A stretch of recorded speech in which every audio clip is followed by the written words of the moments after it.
this is my second video in talking about inverse trig functions. I'm going to go a lot faster than I did with sine. So in this video, I'm going to start with cosine of x, and I'm going to use that to get to the inverse cosine of x, or we might say arc cosine of x. I'm going to go faster than I did in the sine video. There's some differences, but there's a lot of similarities. So this should be the second video you watch. So go back and I'll put a link to the other one. Go back and watch the other one first. Okay, so as we talk about this, cosine looks something, you already know how to graph this. Here is one period, well, and a little bit more, of cosine of x. Okay, so this is the point 0, 1. This is the point, pi over 2, 0. And this is the point pi negative 1. This is the point 3 pi over 2, 0. And then we have 2 pi, we're back to positive 1. Okay, so if you think about it on our unit circle, okay, 0 pi over 2, 3 pi, I lied, pi, 3 pi over 2.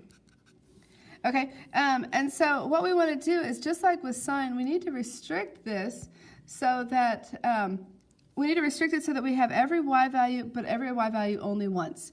So notice, if I start here, and I can cruise along, let's see, if I can cruise along to here, that looks terrible, but okay, I've gotten every y value, but I've gotten every y value exactly one time.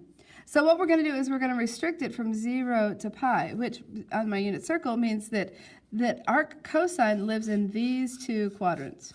Now, if you think about it, cosine is the x value. So over here, these are positive x values, and going this way are negative x values. So I want to make sure I can get every positive x value and every negative x value, but I don't want it to happen twice. Okay, so that's why we're only in quadrants 1 and 2. So now when I go to find the inverse, I'm going to switch those points around. So instead of 0, 1, I now have 1, 0. Well, 1, 0 puts me somewhere here. Instead of having pi over 2, 0, I now have 0 pi over 2. Okay, instead of having pi negative 1, I now have negative 1 pi. So this, however big this space is, it should be about the same here. So I'm roughly, I don't know, somewhere right here, which is negative 1 positive pi. Okay, and what I need to do is I need to reflect this over the line y equals x, something like that. Notice now this may not be, it doesn't go right through the middle like I'm drawing it because my scale may be a little off. But notice if I reflected, the concavity in this quadrant stays concave down. So this will stay concave down, and this part right here becomes concave up. So it looks something like that. And this, ladies and gentlemen, is the graph of y equals cosine, the inverse of cosine of x. Okay, so there's the parent function. That's what we need to know. Its domain goes from negative 1 to 1. Its range goes from 0 to pi. So now if I were to say something like, okay, find the inverse cosine of root 3 over 2. Okay, here's how, or I could have said arc cosine of root 3 over 2. Same question. So what I'm going to do is, I know, okay, they want, this is a number. It's going to be a number less than 1. It's going to be somewhere positive. It's going to be somewhere in this area. I'm going to find just exactly one angle, but I'm going to come back to my unit circle because I don't know what it is without my unit circle. But cosine, you'll remember, is my x value. I want to know when is x a positive root 3 over 2, and that's here at pi over 6. And I'm done.